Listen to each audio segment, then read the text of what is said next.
It was about noon when the Spray came to anchor off Jamestown, and all hands at once went ashore to pay respects to His Excellency the Governor of the island, Sir R.A. Sterndale. His Excellency, when I landed, remarked that it was not often nowadays that a circumnavigator came his way, and he cordially welcomed me, and arranged that I should tell about the voyage, first at Garden Hall to the people of Jamestown, and then at Plantation House, the Governor's residence, which is in the hills a mile or two back, to His Excellency and the officers of the garrison and their friends. Mr. Poole, our worthy consul, introduced me at the castle, and in the course of his remarks asserted that the sea serpent was a Yankee. Most royally was the crew of the Spray entertained by the Governor. I remained at Plantation House a couple of days, and one of the rooms in the mansion, called the West Room, being haunted, the butler, by command of His Excellency, put me up in that, like a prince. Indeed, to make sure that no mistake had been made, His Excellency came later to see that I was in the right room, and to tell me all about the ghosts he had seen or heard of. He had discovered all but one, and wishing me pleasant dreams, he hoped I might have the honour of a visit from the unknown one of the West Room. For the rest of the chilly night I kept the candle burning, and often looked from under the blankets, thinking that maybe I should meet the great Napoleon face to face. But I saw only furniture, and a horseshoe that was nailed over the door opposite my bed.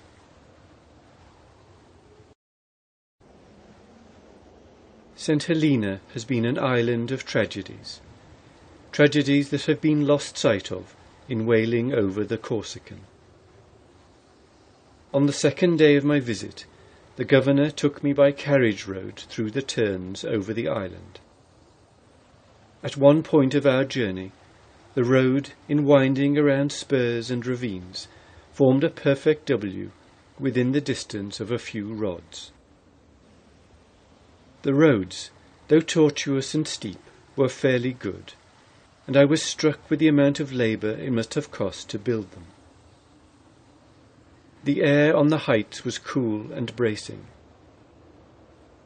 It is said that since hanging for trivial offences went out of fashion, no one has died there except from falling over the cliffs in old age, or from being crushed by stones rolling on them from the steep mountains.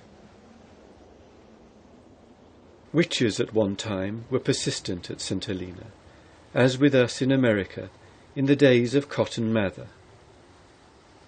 At the present day, crime is rare in the island. While I was there, Governor Sterndale, in token of the fact that not one criminal case had come to court within the year, was presented with a pair of white gloves by the officers of justice.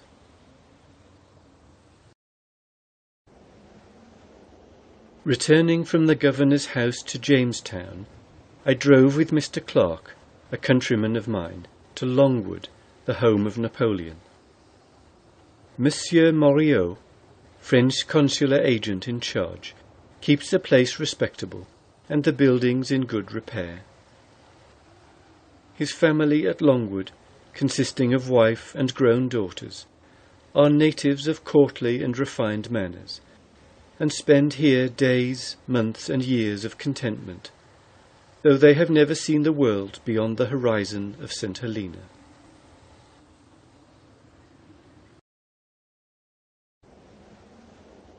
On the 20th of April, the Spray was again ready for sea. Before going on board, I took luncheon with the Governor and his family at the castle. Lady Sterndale had sent a large fruit cake early in the morning from Plantation House, to be taken along on the voyage. It was a great high-decker, and I ate sparingly of it, as I thought, but it did not keep as I had hoped it would. I ate the last of it, along with my first cup of coffee at Antigua, West Indies, which, after all, was quite a record. The one my sister made me, at the little island in the Bay of Fundy, at the first of the voyage, kept about the same length of time, namely 42 days. After luncheon, a royal mail was made up for Ascension, the island next on my way. Then Mr. Poole and his daughter paid the Spray a farewell visit, bringing me a basket of fruit. It was late in the evening before the anchor was up, and I bore off for the west, loath to leave my new friends. But fresh winds filled the sloop's sails once more, and I watched the beacon light at Plantation House, the governor's parting signal for the Spray, till the island faded in the darkness astern and became one with the night. And by midnight the light itself had disappeared below the horizon.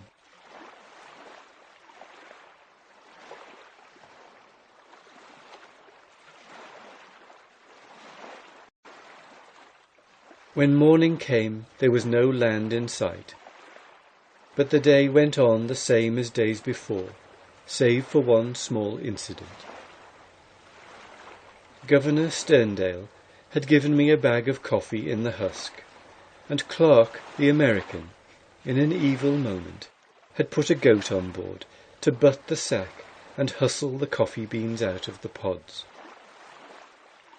He urged that the animal, besides being useful, would be as companionable as a dog. I soon found that my sailing companion, this sort of dog with horns, had to be tied up entirely. The mistake I made was that I did not chain him to the mast, instead of tying him with grass ropes less securely, and this I learned to my cost. Except for the first day, before the beast got his sea legs on, I had no peace of mind. After that, actuated by a spirit born maybe of his pasturage, this incarnation of evil threatened to devour everything, from flying jib to stern davits. He was the worst pirate I met on the whole voyage. He began depredations by eating my chart of the West Indies in the cabin one day, while I was about my work forward, thinking that the critter was securely tied on deck by the pumps. Alas, there was not a rope in the sloop, proof against that goat's awful teeth.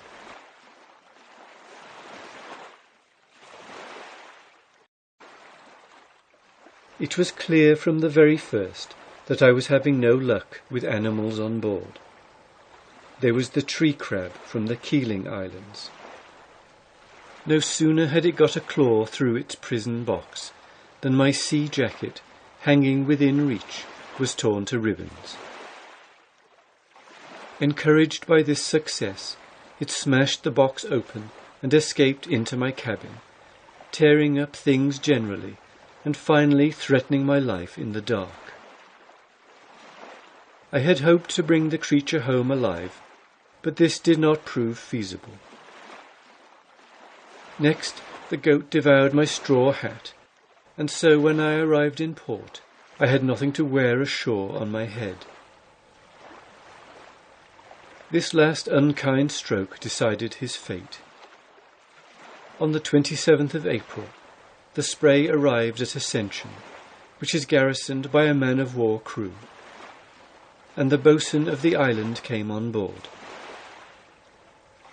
As he stepped out of his boat, the mutinous goat climbed into it, and defied boatswain and crew. I hired them to land the wretch at once, which they were only too willing to do, and there he fell into the hands of a most excellent Scotchman, with the chances that he would never get away. I was destined to sail once more into the depths of solitude, but these experiences had no bad effect upon me. On the contrary, a spirit of charity and even benevolence grew stronger in my nature through the meditations of these supreme hours on the sea.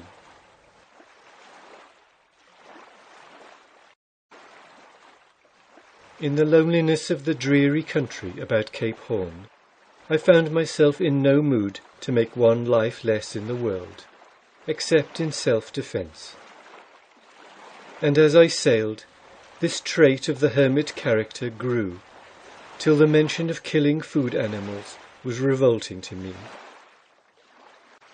However well I may have enjoyed a chicken stew afterward at Samoa, a new self rebelled at the thought, suggested there, of carrying chickens to be slain for my table on the voyage. And Mrs. Stevenson, hearing my protest, agreed with me that to kill the companions of my voyage and eat them would be indeed next to murder and cannibalism.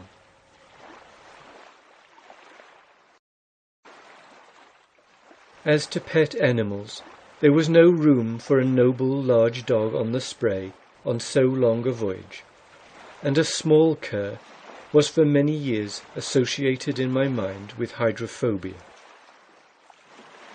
I witnessed once the death of a sterling young German from that dreadful disease, and about the same time heard of the death, also by hydrophobia, of the young gentleman who had just written a line of insurance in his company's books for me.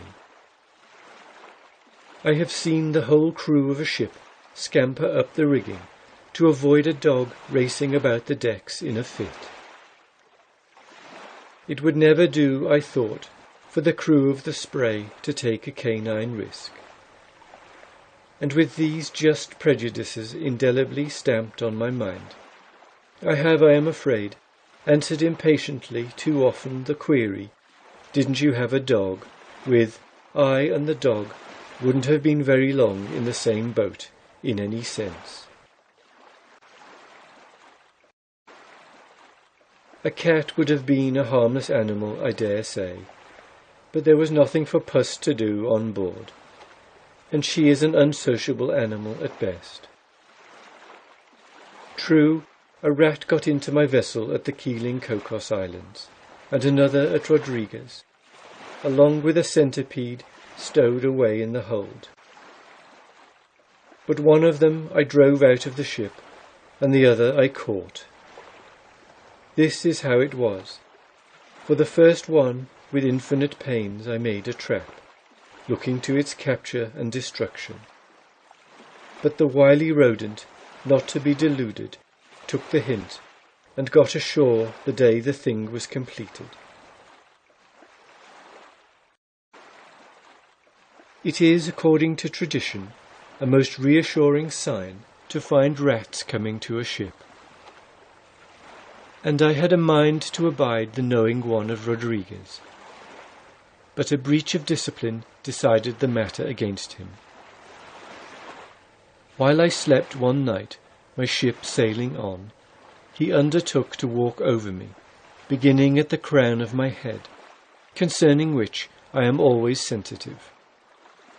I sleep lightly. Before his impertinence had got him even to my nose, I cried "Rat!", had him by the tail, and threw him out of the companionway into the sea.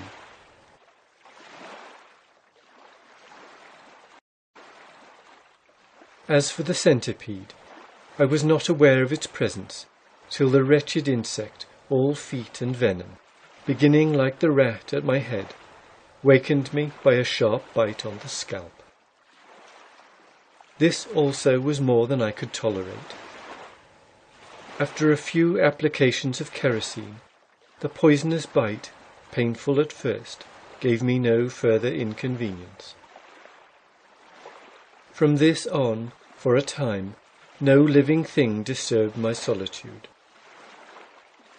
No insect even was present in my vessel, except the spider and his wife from Boston, now with a family of young spiders. Nothing, I say, till sailing down the last stretch of the Indian Ocean, where mosquitoes came by hundreds from rainwater poured out of the heavens. Simply, a barrel of rainwater stood on deck 5 days, I think, in the sun. Then music began. I knew the sound at once. It was the same as heard from Alaska to New Orleans. Again, at Cape Town, while dining out one day, I was taken with the song of a cricket, and Mr. Branscombe, my host, volunteered to capture a pair of them for me. They were sent on board next day in a box labelled Pluto and Scamp. Stowing them away in the binnacle in their own snug box, I left them there without food till I got to sea, a few days. I had never heard of a cricket eating anything. It seems that Pluto was a cannibal, for only the wings of poor Scamp were visible when I opened the lid, and they lay broken on the floor of the prison box. Even with Pluto it had gone hard, for he lay on his back, stark and stiff, never to chirrup again.